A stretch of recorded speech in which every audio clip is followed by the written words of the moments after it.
This is WNBF News Today at 5.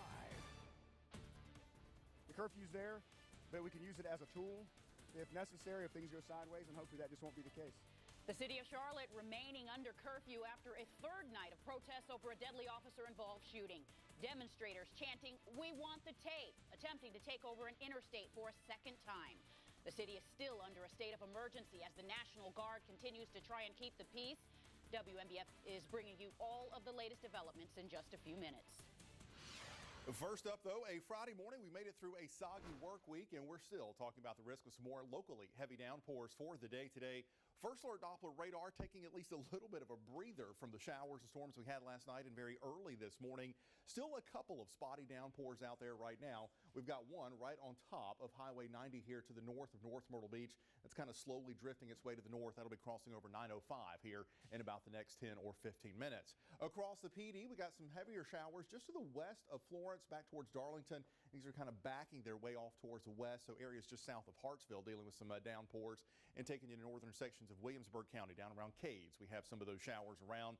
Elsewhere, mostly cloudy skies, mild, muggy temperatures in the low to mid 70s, and while we do have those downpours in the forecast today, things are improving just in time for the weekend. A look ahead at that coming up in my First Alert forecast. All right, thank you, Jamie. 5:01, and this is our top story of the day. It's something we've been following all week and will continue to as the story develops. Right now, the city of Charlotte is still under a curfew.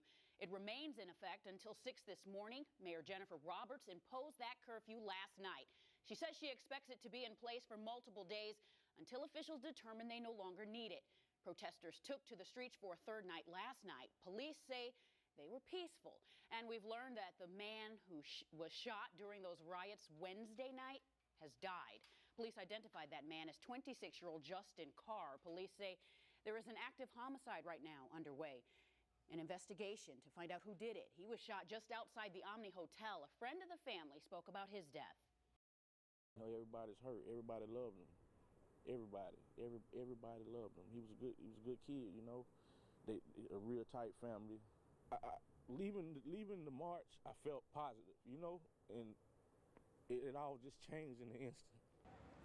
City officials say Carr was shot by another person during the protest, not police. Last night, a group of pastors marched to the Omni where Carr was shot to reconsecrate the ground and pray. This morning, we're also hearing from a man about the case who knows the officer who shot Keith Lamont Scott.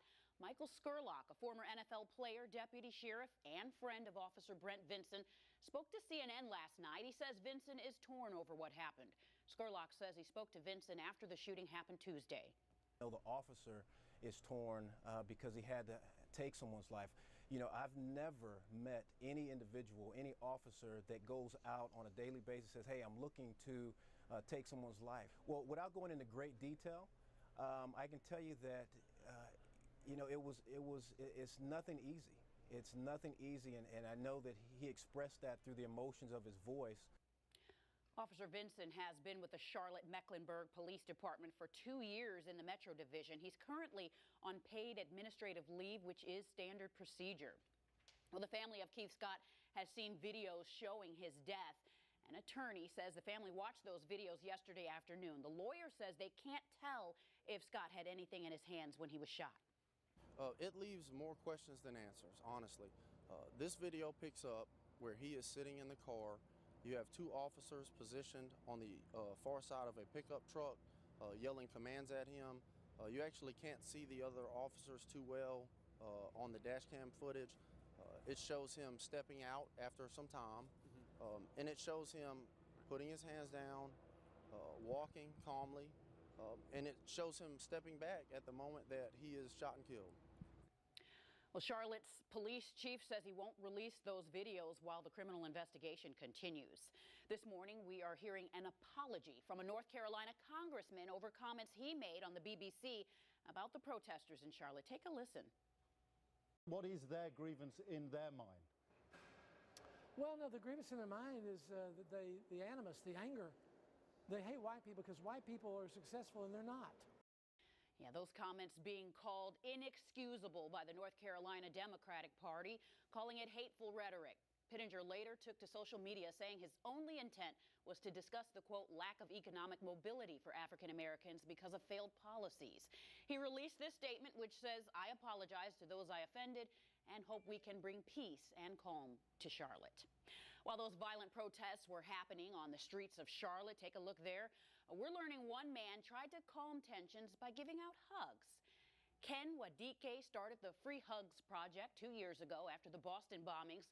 He's gone across the country with a message of peace, and last night, that included embracing police in full riot gear right in the middle of protests. Some protesters taunted him for it, so he explained the police need compassion too.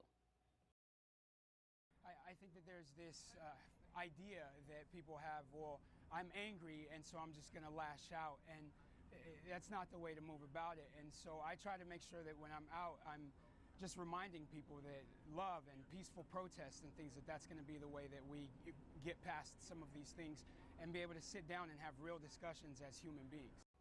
Wadike says he wasn't sure how police officers would respond. Later, he said one officer thanked him for that hug.